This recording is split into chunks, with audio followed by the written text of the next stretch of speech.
Nuestro Padre Jesús Nazareno, sinasamba ka namin, pinipintuho ka namin, aral mo ang aming buhay at kaligtasan. Nuestro Padre Jesús Nazareno, iligtas mo kami sa kamatayan. Ang krus mong pinamatayan ay sagisag ng aming kaligtasan. Nuestro Padre Jesús Nazareno, dinarangal ka namin. Nuestro Padre Jesús Nazareno, inulwalhati ka namin. Nuestro Padre Jesús Nazareno, inarangal ka namin. Nuestro Padre Jesús Nazareno, inulwalhati ka namin.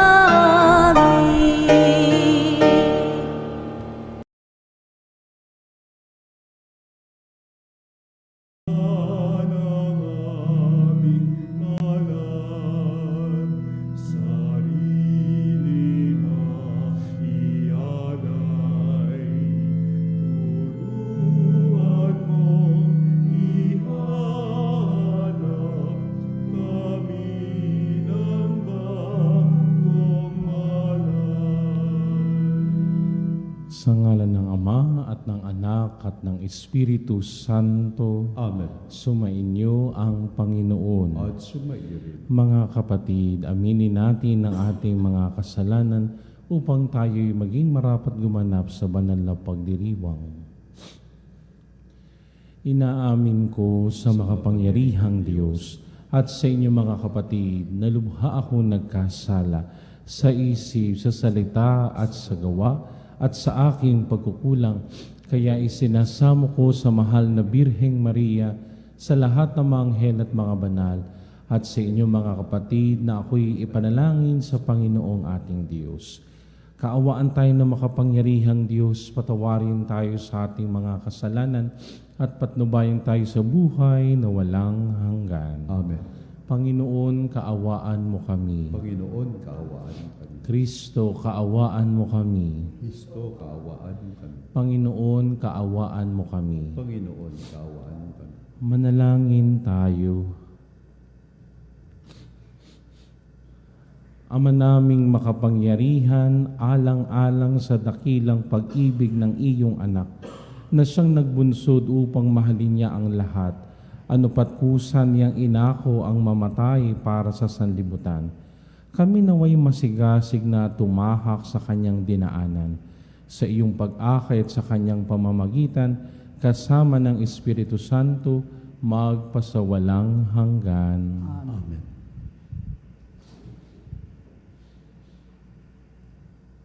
Pagbasa mula sa aklat ni Propeta Ezekiel. Ito ang sinabi ng Panginoong Diyos. Magpahayag ka, sabihin mong ipinasasabi ko, bayan ko, ibubukas ko ang inyong libingan, ibabangon ko kayo at iuuwi sa inyong bayan. Kung maibukas ko na ang inyong libingan at maibangon ko kayo, makikilala ninyong ako ang Panginoon. Hihingahan ko kayo upang kayo'y mabuhay at ibabalik ko kayo sa inyong sariling bayan. Sa gayon, malalaman ninyo na akong Panginoon ang nagsabi nito at aking gagawin. Ang salita ng Diyos. Salamat sa Diyos. Sa piling ng ang Diyos, may pag-ibig at pagtubos. Sa piling ng ang Diyos, may pag-ibig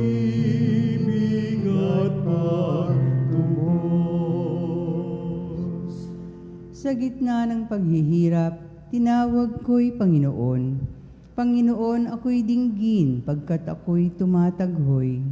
Dinggin mo ang pagtawag ko't paghingi ng iyong tulong. Sa piling ng Diyos ay pag-ibig at pagtubos.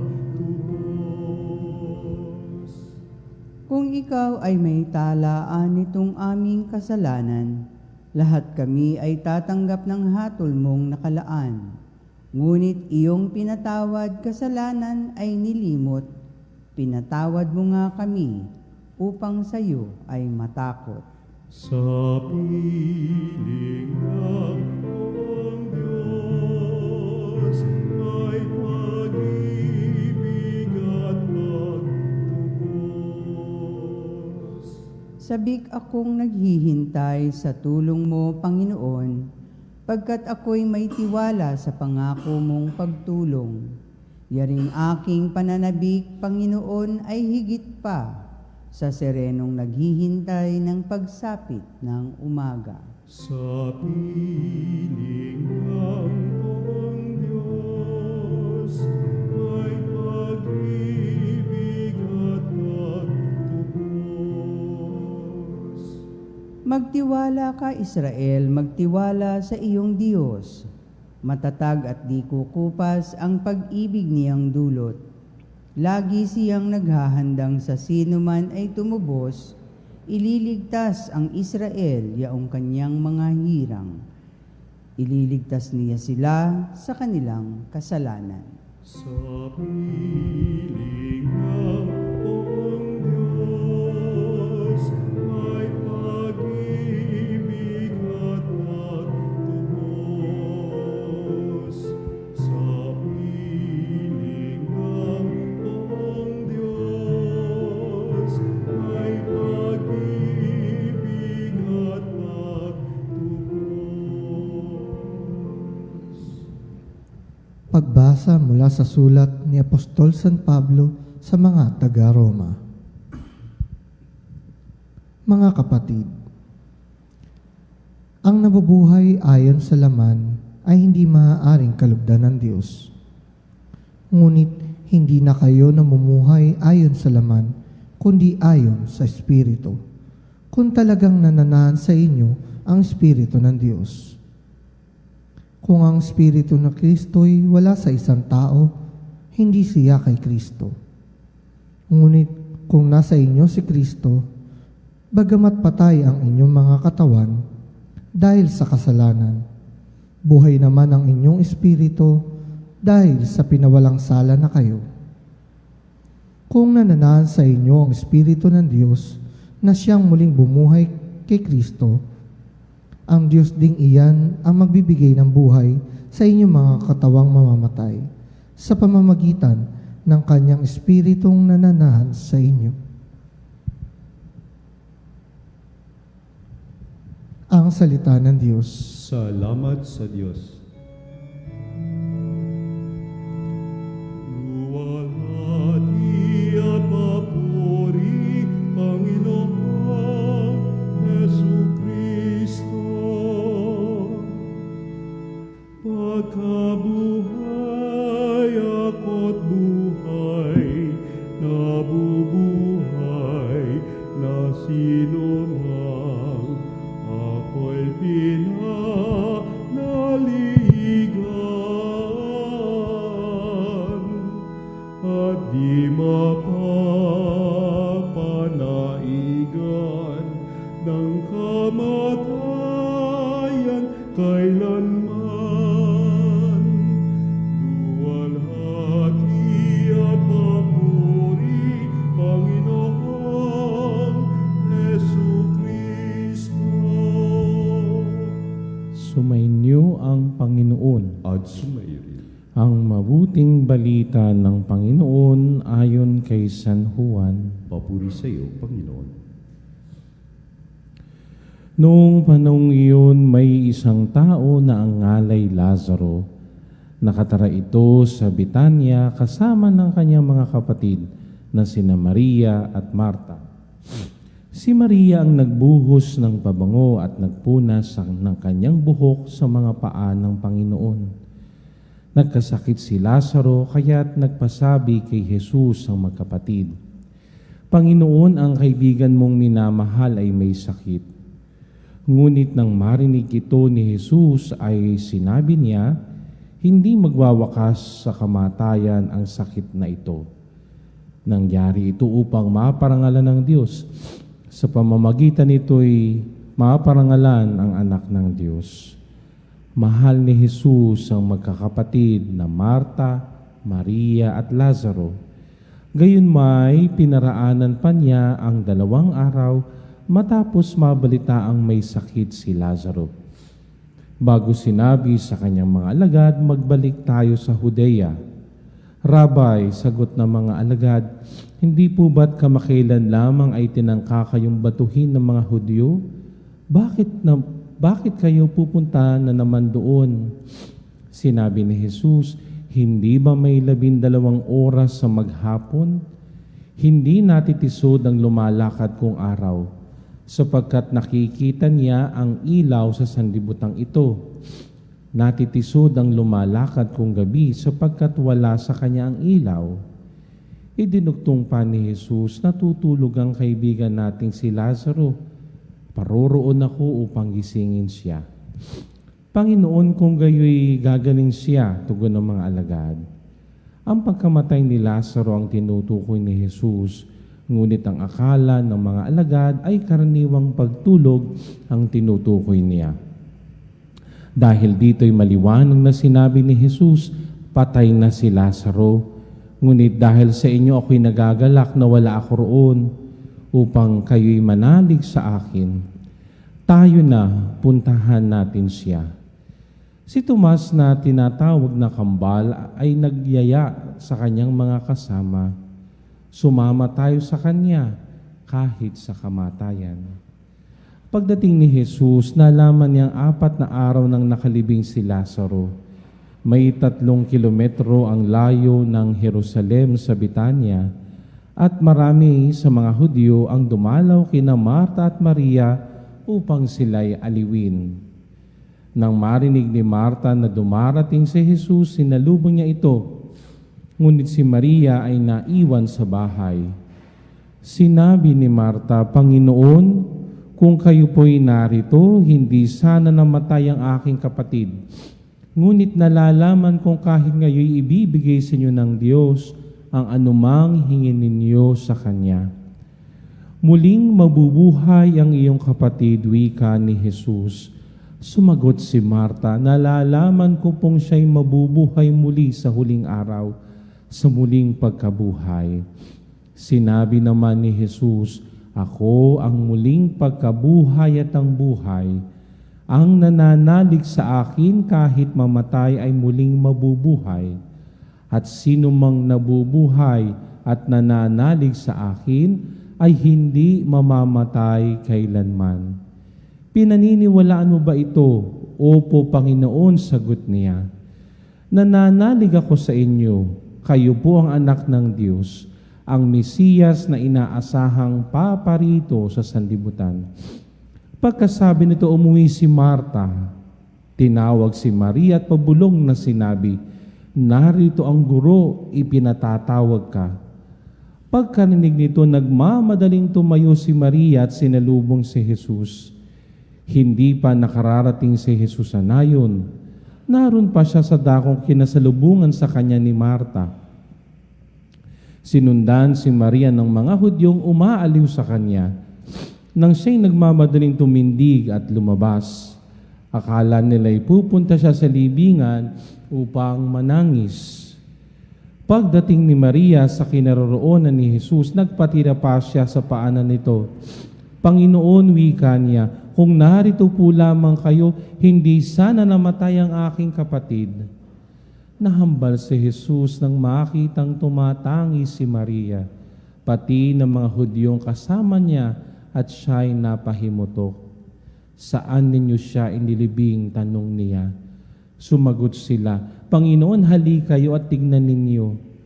Tumangi si Jesus, kaya't sinabi ng mga Hudyo, Talagang mahal na mahal niya si Lazaro. Ngunit sinabi ng ilan na nagkapagpadilat ng bulag ang taong ito, bakit hindi niya nahadlangan ng pagkamatay ni Lazaro? Muling napahimutok si Jesus pagdating sa libingan. Ito yung ngib na natatakpan ng isang bato. Alisin ninyong bato, sabi ni Jesus.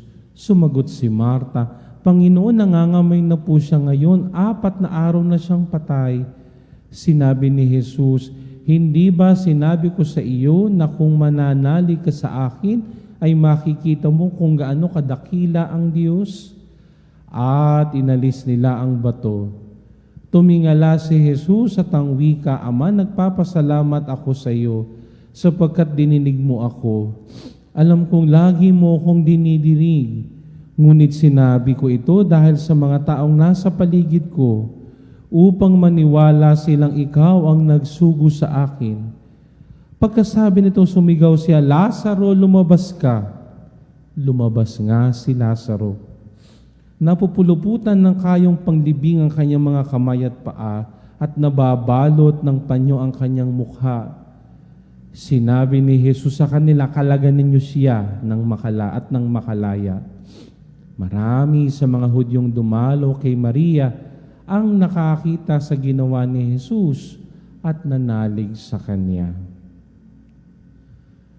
Ang mabuting balita ng Panginoon. Pinupuri ka namin, Panginoong Hesus Kristo. Magandang umaga po sa inyong lahat. Ang ika-5 linggo ng Kwaresma ay tinatawag din nating Lazarus Sunday. Sapagkat ngayon ay binasa natin ang tungkol sa pagbuhay ni Jesus sa minamahal niyang kaibigan na si Lazaro. Sa mabuting balita ayon kay San Juan o ang Ebanghelyo ni San Juan, ito'y nahahati sa dalawa. Ang aklat ng mga tanda at ang aklat ng luwalhati. Ang aklat ng mga tanda ay nagsisimula pumula chapter 1 hanggang chapter 11. At pagdating ng chapter 12 hanggang sa pinakadulo, chapter 21, ito ang aklat ng luwalhati. Bakit? Sapagkat nagaganap na ang lahat ng sinabi ni Jesus pumula noong chapter 1 hanggang chapter 11. Tayo ay nasa 11 kabanata ni San Juan. At ito ang pinakahuling tanda na ginawa ni Jesus, ang buhayin ang namatay na si Lazaro. Ang kamatayan ang pinakamahirap sa lahat ng karanasan ng tao. Sapagkat kapag ang isang tao'y namatayan, nawawala ang sabihin natin ni kahati ng buhay niya. Nawawala ang kanyang kasama, ang kanyang kapiling. Kaya hindi maiiwasan na kapag ang isang tao ay namatay, mananangis tayo. At hindi ba kapag mahal na mahal natin ang isang taong namatay, kung minsan, di ba, may mga taong nagsasabi, isama mo na ako. Kaya ganun kahalaga ang buhay. Subalit hindi maiiwasan sa buhay ng tao na tayo'y sasapit sa kamatayan. Subalit ang kamatayan ay hindi wakas. Sapagkat sa kamatayan, dito ay pumapasok ang tao sa kanyang panibagong buhay. Panibagong buhay na hindi dito sa mundong ito, kung hindi sa kabila. Subalit sa mabuting balita na ating napakinggan na binuhay uli ni Jesus si Lazaro upang ipakita ang kadakilaan ng Diyos, upang ipakita ang kapangyarihan ng Diyos, upang manalig ang mga tao na si Jesus ang muling pagkabuhay at ang buhay. Sa tagpong ito, hindi ba't si Marta, ipinakita niya ang kanyang pananalig. Naniniwala ako na balang araw, siya'y mabubuhay muli. kasama ng mga banal. Subalit anong sabi ng Panginoong Hesus? Ako ang muling pagkabuhay at ang buhay. Ang manalig sa akin, kahit na mamatay, ay mabubuhay magpakailanman. Ito ang sinasabi ng unang pagbasa mula sa aklat ni Propeta Ezekiel. Pinabuksan ng Diyos ang mga libingan. At anong sabi ng Diyos kay Propeta Ezekiel? Hihingahan ko ulit sila. Bumabalik sa alaala natin ng kwento ng Henesis na kung saan hiningahan ng Diyos ang putik at ito'y nagkaroon ng buhay. Ito rin ang pinakikita ng ating unang pagbasa. Hiningahan ng Diyos ang mga namatay at sila'y nagkaroon ng buhay. Ang unang pagbasa ay nagpapaalaala na ang tao ay daranas ng kamatayan. Subalit, ang hininga ng Diyos ay nagbibigay ng buhay. Nagbibigay ito ng magandang paalaala at pag-asa. Oo, ang tao'y mamamatay, ang tao'y mabubulok. Subalit, ito'y hindi ang katapusan. Bakit? Sapagkat may buhay na naghihintay doon sa piling ng Diyos. Kaya nga ang paalaala ni San Pablo sa kanyang sulat sa mga taga-Roma, kayo ay namatay dahil sa kasalanan. Totoo naman. Sapagkat ang kasalanan ay nakamamatay. Ang kasalanan ay nakalalayo sa Diyos. Subalit sa pamamagitan ng kamatayan ni Jesus, nagkaroon ng kaligtasan sa akin at sa ating lahat. Kaya hindi na tayo patay sa kasalanan, tayo'y buhay kay Kristo. Subalit isang pag-uusisa ay ganito ang sasabihin, oo, tayo ay iniligtas ni Kristo sa kamatayang walang hanggan. Pero ang tanong ko'y ito, kamusta naman ang buhay natin? Tayo baga ay umiiwas sa kasalanan o tayo'y naroon pa rin palagi? Sa ating mabuting balita ay napakinggan natin ang Panginoong Hesus. Bago niya binuhay si Lazaro, ilang beses siyang tumangis, 2 beses. Napahimutok pa siya. Bakit? Sapagkat ipinakikita dito ni Jesus na si Jesus ay tunay na tao. Na marunong siyang magpahalaga sa mga taong minamahal niya. Marunong siyang magpahalaga sa mga kaibigan. Kaya nga siya'y tumangis. Subalit sa pagtangis na iyan ni Jesus, ipinakita ni Jesus na ang pagmamahal ay mas malakas kaysa sa kamatayan. Kaya anong sabi ni Jesus? Buksan ninyo ang libingan. Ano ba ang meron sa libingan? Wala. Puro kadiliman. Mabaho, maalingasaw, madumi, madilim. At dito ipinakita ni Jesus, buksan ninyo ang libingan, alisin ninyo ang bato. Bakit? Sapagkat nagbibigay ng pag-asa ang Panginoong Jesus, may liwanag sa akin. At nag-aanyaya na lumabas ako sa kinalilibingan ko. At nung mabuksan iyon, anong ginawa ni Jesus?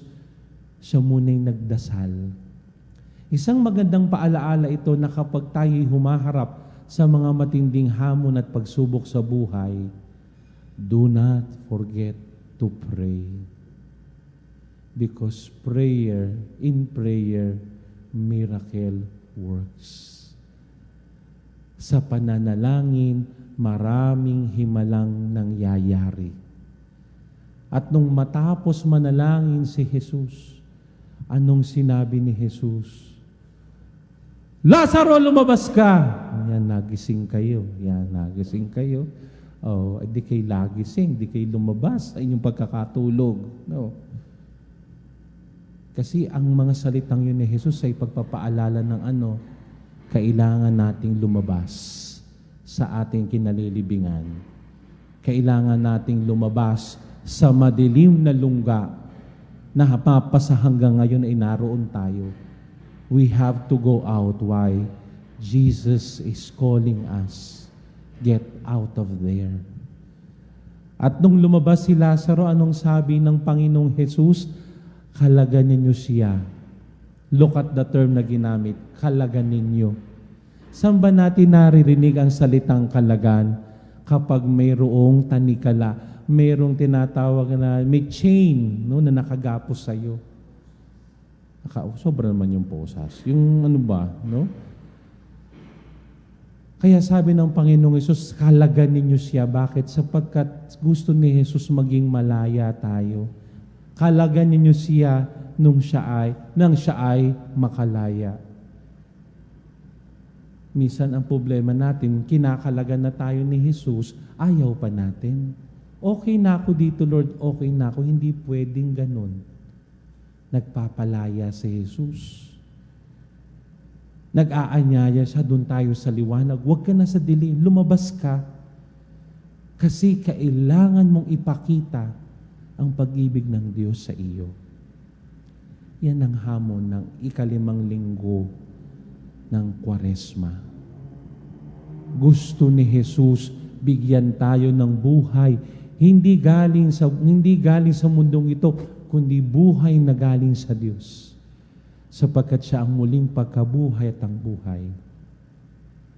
Tumatawag si Jesus, lumabas ka. We have to go out. Umalis na tayo sa dilim. Umalis na tayo sa pinagtataguan natin. Kailangan nating lumaya. Kailangan na nating umalis doon sa mabaho, maalingasaw na dati nating buhay.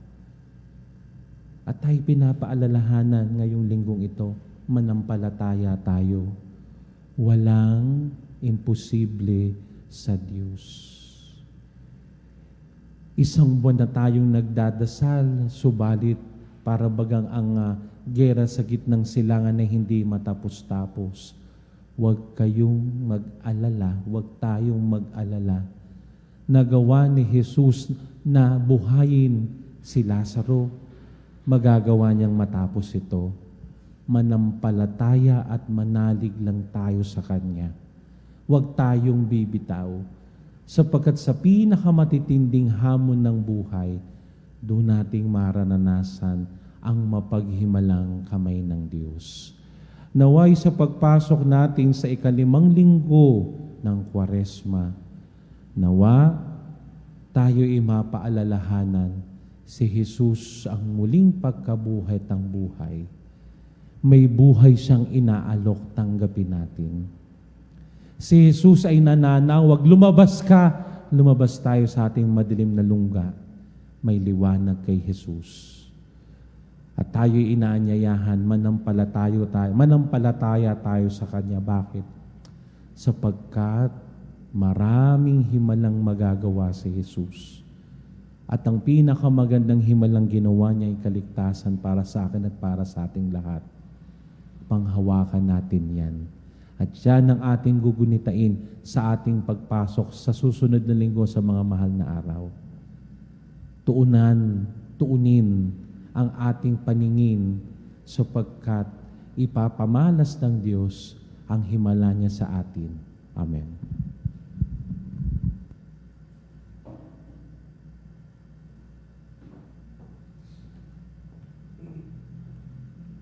Sumasampalataya ako Sa Diyos ang magmakapangyarihan sa lahat na may gawa ng langit at lupa.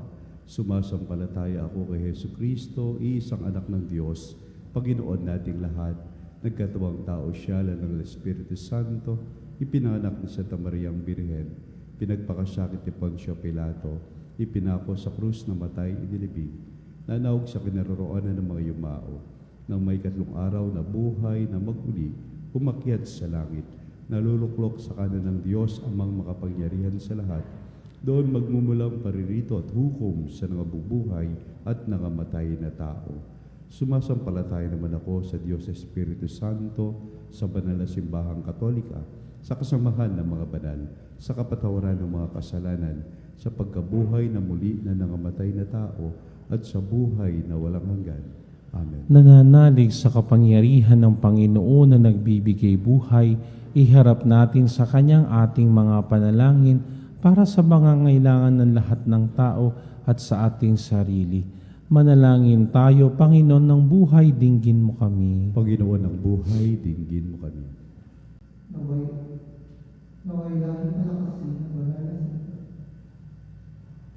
Naway laging palakasin ng banal na Espiritu ang simbahan at mahilom ang mga maraming sugat niya dahil sa ating pagkakasala. Manalangin tayo. Panginoon ng buhay, dinggin mo kami. Naway ang ating mga espiritual na pinuno ay maging tunay na kasangkapan ng Espiritu na nagdadala ng buhay at pagkakaisa sa mga grupo at institusyong nasira ng alitan at puot. Manalangin tayo. Panginoon ng buhay, dinggin mo kami. Naway ang lahat na nalulugmok sa kasalanan ay makatagpo ng tunay na suporta at paggabay sa pamayan ng Kristiyano upang buong tapang nilang masundan ang mabuting balita. Manalangin tayo. Panginoon ng buhay, dinggin mo kami. Naway matagpuan sa mga pagbasa ngayon ang mga nabibigatan sa mundong tila walang malasakit ang inspirasyon at lakas ng loob. Manalangin tayo. Panginoon ng buhay, dinggin mo kami. Sa ilang sandali ng katahimikan, ipanalangin natin ang kagalingan at natatanging kahilingan ng ating mga Eucharistic Advocate.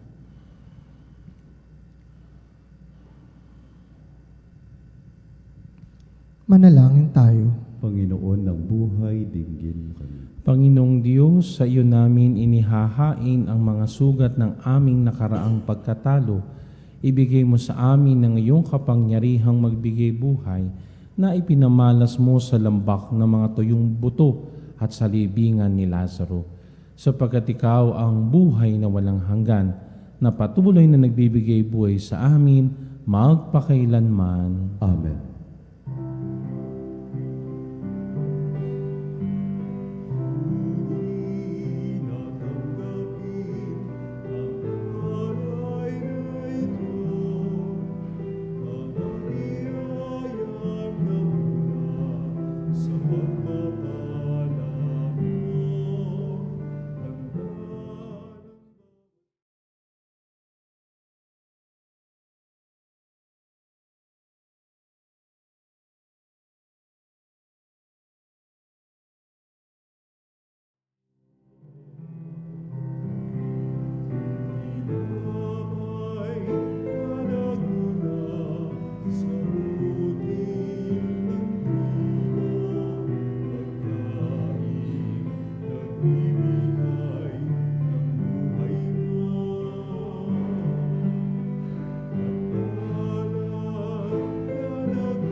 Manalangin kayo mga kapatid upang ang paghahain natin ay kalugdan ng Diyos amang makapangyarihan. Tanggapin nawa ng Panginoon itong paghahain sa iyong mga kamay sa kapurihan niya at karangalan sa ating kapakinabangan at sa buong sambayanan niyang banal. Ama naming lumikha, kami naway dumadalangin ang mga pinapagsaloob mo ng mga nilalaman ng pananampalatayang Kristiyano ay iyong gawing dalisay pakundangan sa ipinagdiriwang na paghahain ito.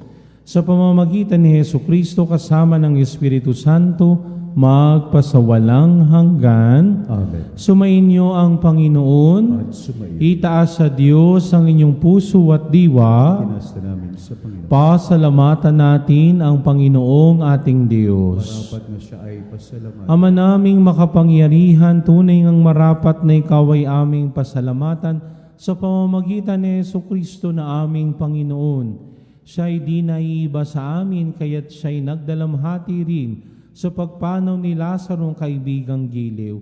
Siya'y di naiiba sa iyo, kaya't taglay ang kapangyarihan mo. Kanyang binuhay ang kaibigang yumao. Sa kanyang pakikiramay sa sangkatauhan, kami kanyang pinakikisamahan upang maipagdiwang ang mga pahiwatig ng iyong pagmamahal na sa amin bumubuhay.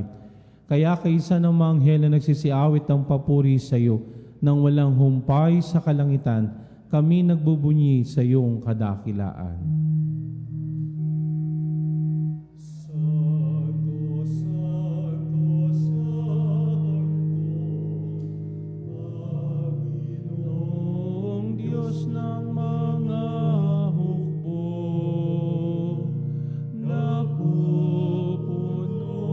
ang langit at lupa ng kadakilaan.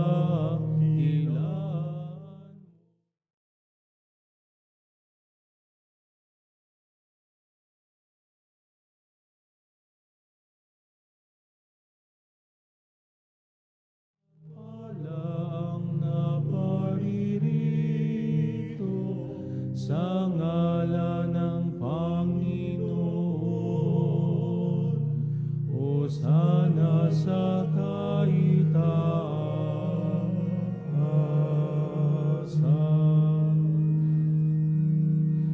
Ama naming banal, ikaw ang bukal ng tanang kabanalan, kaya't sa pamamagitan ng iyong Espiritu, gawin mong banal ang mga kaloob na ito, upang para sa amin maging katawan at dugo ng aming Panginoong Heso Kristo.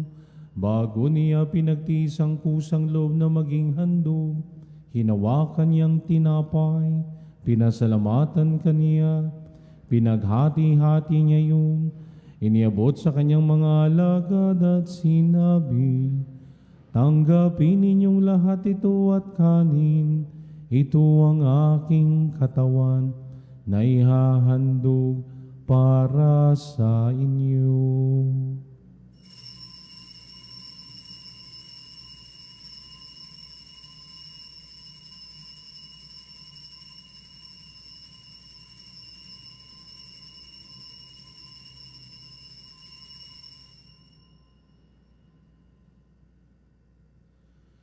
Gayon din naman ang matapos ang hapunan, hinawakan niyang kahaliks, muli kanyang pinasalamatan, iniabot niya ang kalis sa kanyang mga alagad at sinabi, tanggapin ninyong lahat ito at inumin, ito ang kalis ng aking dugo, ng bago at walang hanggang tipan, ang aking dugo na ibubuhos para sa inyo at para sa lahat, sa ikapagpapatawad ng mga kasalanan. Gawin niyo ito sa pag-aalala sa akin.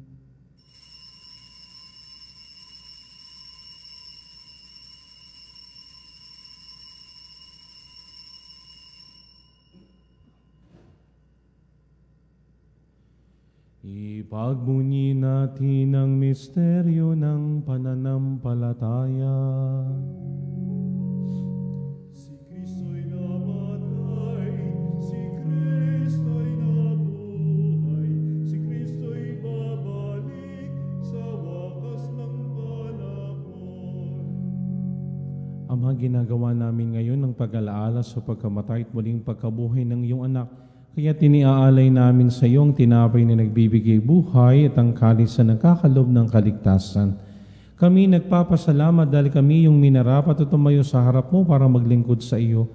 Isinasamo namin kami magsasalo-salo sa katawan at dugo ni Kristo ay mabaklod sa pagkakaisa sa pamamagitan ng Espiritu Santo. Amalingapin mo ang iyong simbahang laganap sa buong daigdig. Puspusin mo kami sa pag-ibig kay San Leon na aming Papa at ni Elias na aming obispo at ng Tanang Kaparian.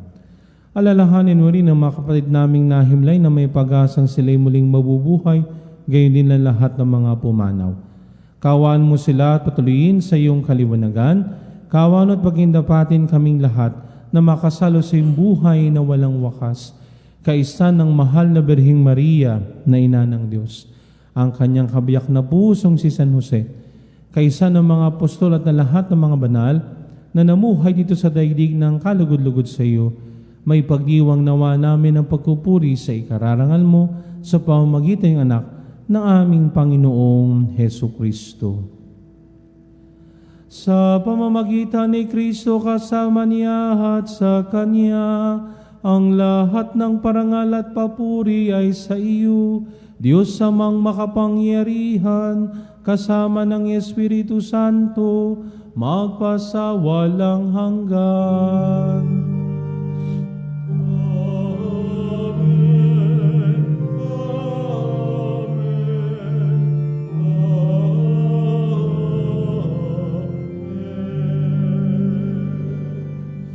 Sa tagubili ng mga nakagagaling na utos sa turo ni Jesus na Panginoon natin at Diyos, ipahayag natin ng lakas loob.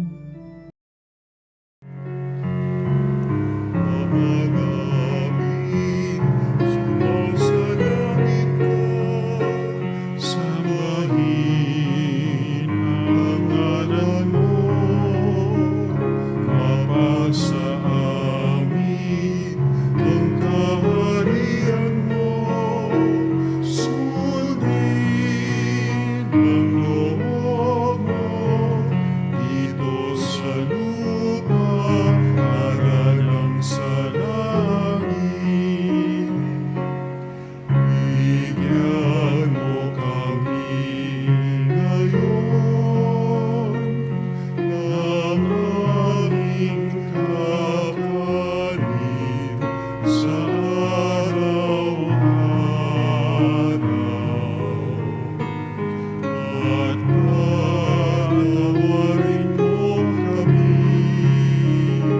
sa aming mga kasalanan, para ng pagpapatawad namin sa nagkakasala sa amin.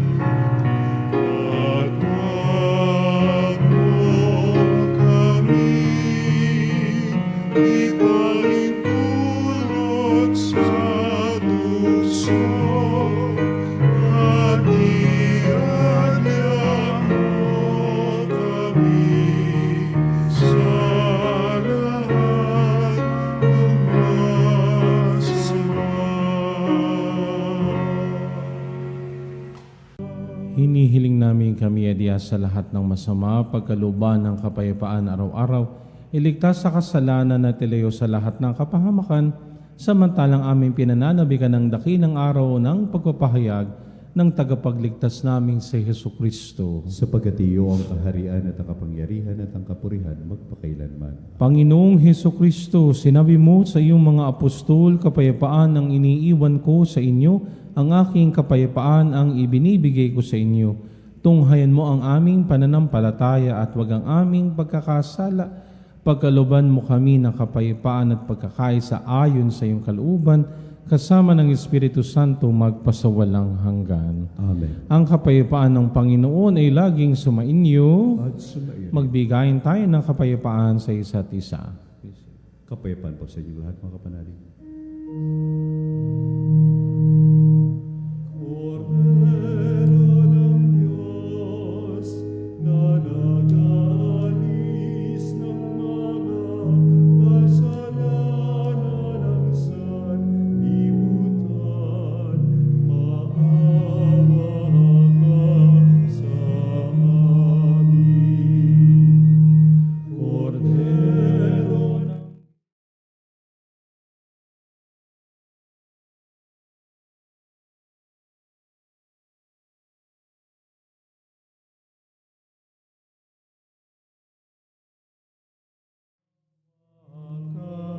Sa amin. Cordero ng Diyos, Na nag-alis ng mga kasalanan ng sanlibutan, ipagkaloob mo sa amin ang kapayapaan. Ito ang kordero ng Diyos. Ito ang nag-aalis sa mga kasalanan ng sanlibutan. Mapapalad tayong inaanyayahan sa kanyang piging. Panginoon, hindi ako karapat-dapat na magpatuloy sa iyo, ngunit sa isang salita mo lamang ay gagaling na. Para sa buhay na walang hanggan.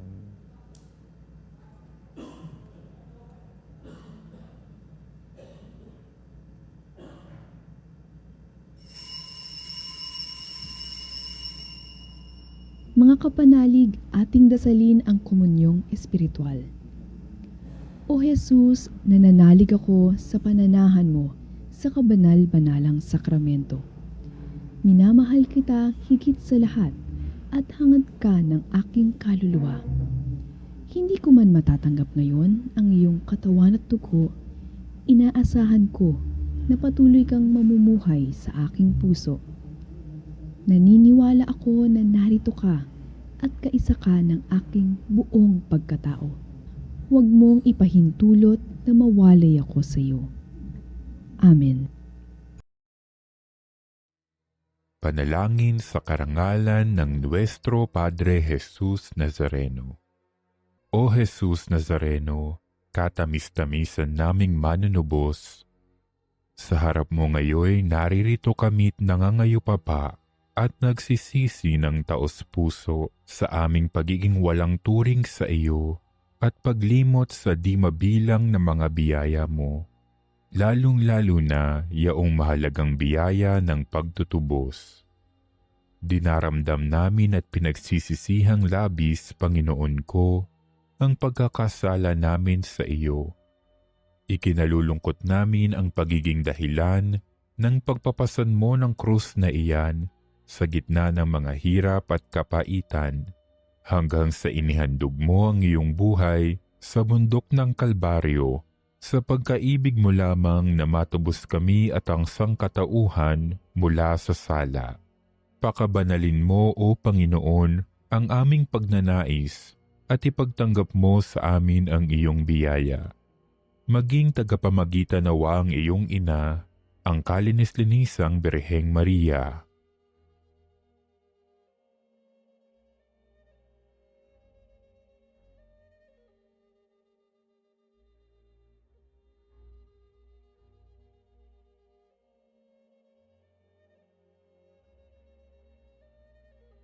Ama naming makapangyarihan, niloob mong akuin ang iyong anak, ang krus at kamatayan, upang ang sangkatauhan ay matubos at mabuhay. Ang pag-ako namin sa krus at kamatayan dito sa lupa, ayon sa diwa ng pagsunod sa iyong loob, na ginanap ng iyong anak, ay magpagindapat nawa naming kamtin ang lubos na katubusan at pagkabuhay sa iyong piling, sa pamamagitan ni Hesukristo, kasama ng Espiritu Santo, magpasawalang hanggan. Amen. Nuestro Padre Jesus Nazareno, Panginoon namin at Diyos, kaawaan mo kami. Ama naming mapagmahal, kaming nakikinabang sa katawan at dugo ng iyong anak, ay mapabilang nawang lagi sa mga kaanib niya, na namamagitan kasama ng Espiritu Santo magpasawalang hanggan. Amen. Hinihiling ko lahat ng mga may sakit ay iyuko ang kanilang mga ulo, ilagay ang kamay sa inyong mga dibdib, at ipikit ang inyong mga mata para sa natatanging panalangin. Panginoong Hesukristo, pinasan mo ang aming mga tiisin at dinala mo ang aming mga dalamhati upang iyong ipakilala ang halaga ng pagtitiis at ng pangangailangan ng tao ng iyong tulong. Magiliw mong dinggin ang aming mga panalangin para sa mga minamahal namin at para sa ibang mga may karamdaman. Lubin mo nawang maunawaan ng mga taong labis na nahihirapan dahil sa dinaranas nilang mga sakit at karamdaman na sila'y kabilang sa iyong mga hinirang. Tulungan mong maunawaan nila na sila'y kaisa mo sa iyong mga pagtitiis para sa ikaliligtas ng sangkatauhan. Amen. Sumainyo ang Panginoon. At sumayo rin. Pagpalain nawa kayo ng makapangyarihang Diyos, Ama at Anak at Espiritu Santo. Amen. Tapos ng misa, humayong mapayapa. Salamat sa Diyos.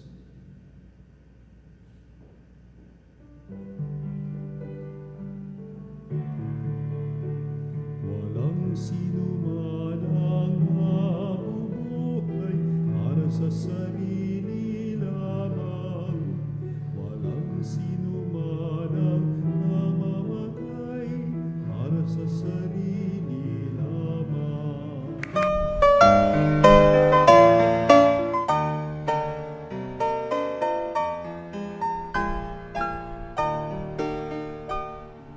Nuestro Padre Jesus Nazareno, sinasamba ka namin, pinipintuho ka namin, aral mo ang aming buhay at kaligtasan. Nuestro Padre Jesus Nazareno, iligtas mo kami sa